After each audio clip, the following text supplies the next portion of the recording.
inspired. I'm inspired.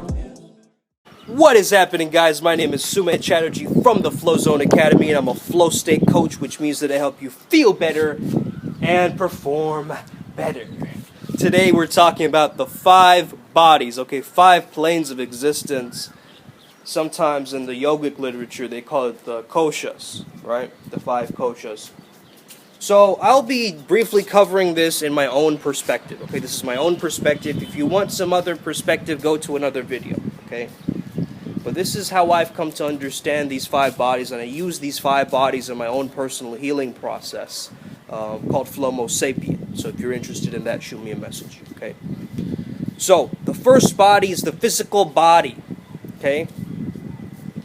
The physical body.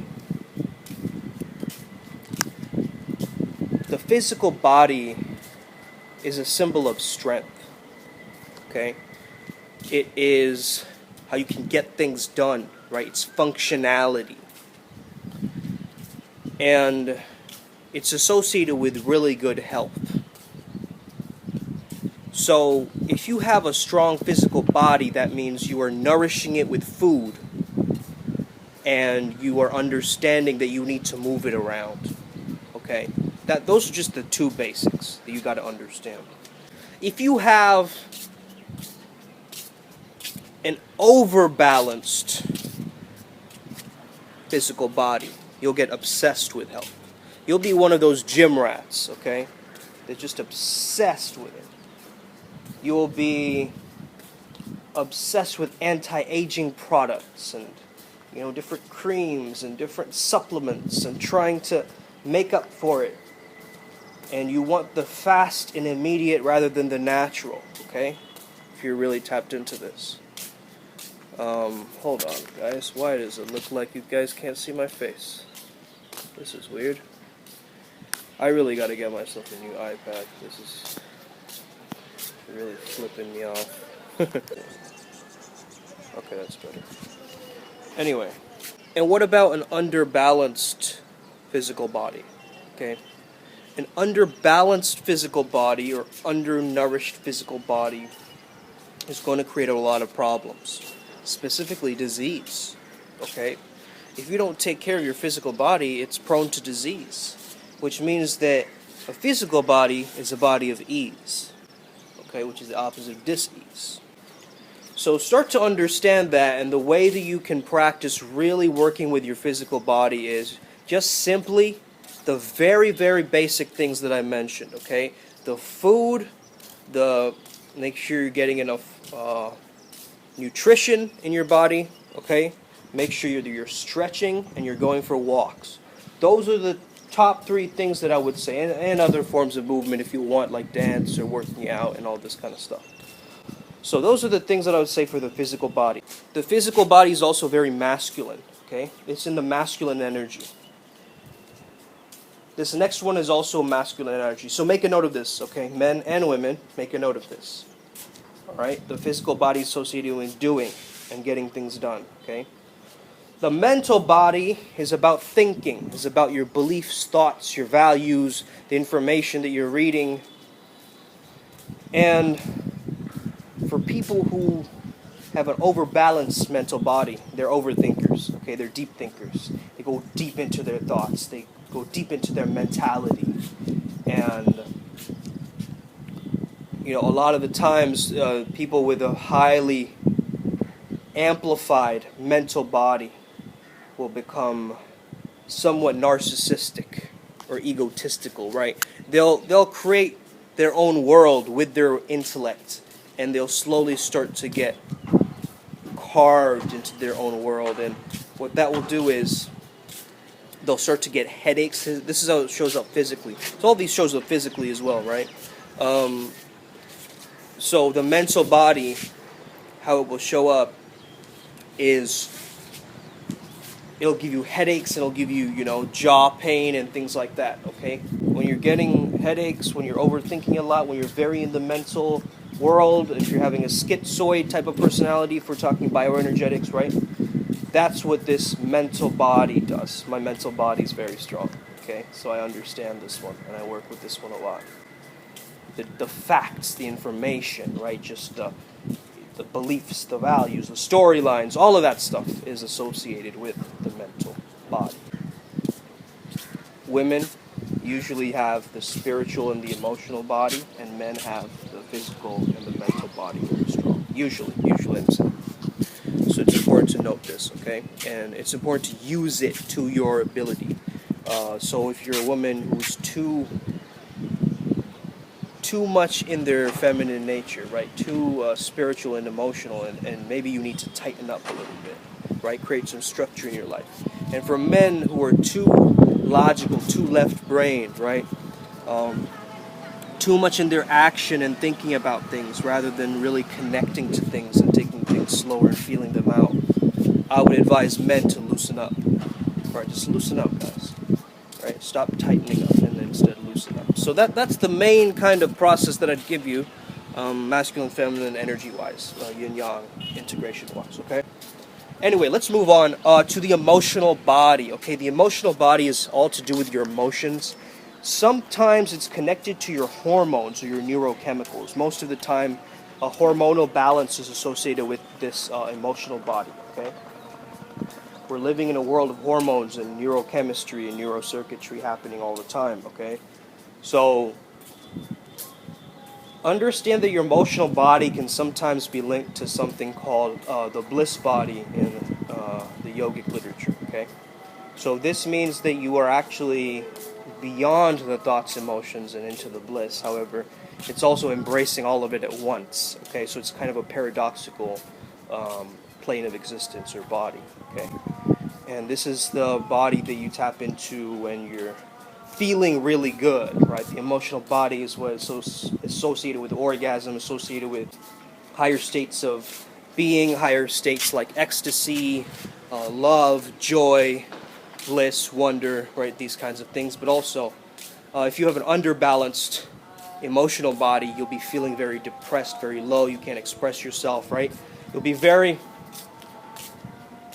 unemotional. You'll be very apathetic, right? Not indifferent to situations, not really being able to show and express yourself in any way. And it's also associated with water, so water cleansing. So tears are very important. So if you can't cry, that's also an underbalanced emotional body. Overbalanced is you're too emotional, okay? You're too sensitive to energies, you're too emotional, you're overly crying all the time, right? Emotional body has a problem. Like, there's no emotional intelligence in that sense. You don't know when to really regulate your emotions when you're in public, when you're around others, like that kind of stuff, okay? Then we get into the spiritual body, okay? Now, the spiritual body is oftentimes associated with that feeling of oneness or connection with the divine, okay? It's basically a transitory body, okay? This is the way I want to explain this. The spiritual body is a transitory body between physical and non-physical. So its knowledge isn't something that can be just grasped through your five senses, okay? So it's extrasensory perception, essentially, right? So this spiritual body is more associated with higher planes of existence, if that makes sense. So in a sense, this is really empowered through your inner knowing and wisdom, and it's empowered through, charged up, you could say, through meditation, okay? People who meditate on the regular have a very powerful spiritual body. And the way I describe it also from the Koshas is it's like an intuitive sheath, okay? It's like a knife that can cut through the illusions of the world. That's how I'd describe it metaphorically. Basically, the spiritual body is helpful in understanding your own true nature. This is what the Raja Yoga Sutras refer to it as. It stops the patterning and the conditioning of the mind, right, and the chattering of the mind. And by doing that, yoga will get you back into the connection with your true nature. So the spiritual body is your connection to your own true nature. Or you could even say higher self. Some people would use that term, higher self. So in a sense, the higher self is always there with you, right? That's in your vicinity. It's in your auric field, right? Understanding that. Speaking of auric field, the next one that I want to mention is the energetic body. Now, how do the energetic body and the spiritual body differ? The energetic body is all to do with your vitality, your energy, your aliveness, okay? Your life force energy, essentially. Your prana, some people call it. The chi, right? Chi or ki or odic energy, or, you know, all we can call it whatever, how many things we want. Again, the Maori or the Huna call it mana, okay? So, make sure that this energy is flowing through you, okay? Energetically, this is prana. So, pranayama is one of the practices of yoga, okay? If you don't know what this is, it's the basically breath work, okay? So,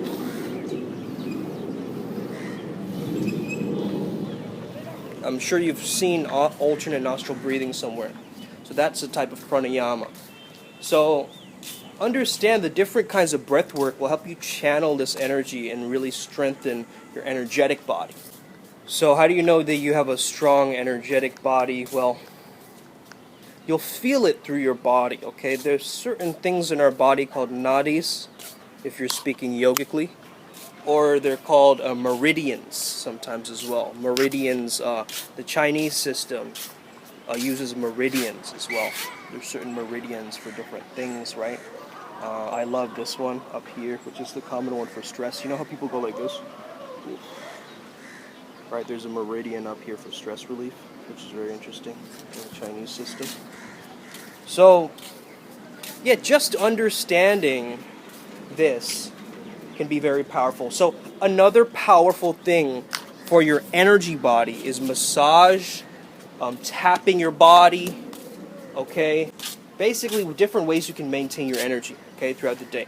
I think one important thing for the energy body is to notice the things that are energy draining, okay? People that are energy draining, environments that are energy draining, food that is energy draining, information that is energy draining, okay? So it might be helpful to go on a social media cleanse. Not distancing yourself from social media, right? That would be a detox, but a cleanse would be like you remove or unblock, or you block, I would say. So basically you remove or block certain people that don't vibe with your values or basically you notice any energy drainers in your news feed and you unfollow them or block them or just remove them from your friends list, essentially, okay? This is important to do this because it's really like our energy body is being influenced all the time, right? Through pesticides, through BPAs, through different things, right? Not getting enough sunlight, hitting your skin. A lot of different things is affecting your energy body, okay? So it's really important for you to optimize all of these bodies. So if you find yourself really tired or if you find yourself not really motivated, it could be that in one of these bodies, in one of these planes of existence, you are not nourishing it well enough or you're not balanced in that area. When you have yourself and your mind completely in tune, that's when you start getting to this samadhi experience, okay, or this feeling of oneness or being interconnected, okay? You feel like things are easy. You don't have to push anymore, right? You start to actually let go and understand that shame and guilt and all these things, they don't exist in the present moment. They just don't, okay? So living in presence is one of the ways that it just connects all of these bodies. And this is just my opinion, of course. Wow, look at that. Hold on, let me just show you guys this. Like a light shining down from that area. That's really nice. Very cool. So, yeah, guys, really understanding the power of all of these bodies, all of these planes of existence, and koshas, and being able to use them in the way that you can, okay? Sometimes in the koshas, they differentiate them like earth, wind, water, fire, ether, okay? Ether, space. So, you can also do that and understand it like that. Of course, Ayurveda has its own earth, wind, water, fire, right? Pitta, Vata, all this kind of stuff too. It's nice to have that classification, I think. I also love using the Chinese Meridian system because actually they associate the fire, wind, earth, water, and then they also have metal and wood, okay, which is very cool. They basically associate that to different organs, and different organs store different emotions in them, okay? So very interesting stuff. Again, that's my energy work, so if you are interested in that, hit me up about joining Flomo Sapien. So far, I had 2 guys do it, and I would say both of them, their lives are never the same anymore. I've changed their lives completely through that program, and it's still going for one of them. So, I hope you're having an incredible day. If this video helps you out, share it with a friend. May the flow be with you, and stay legendary. See you next time. Boom.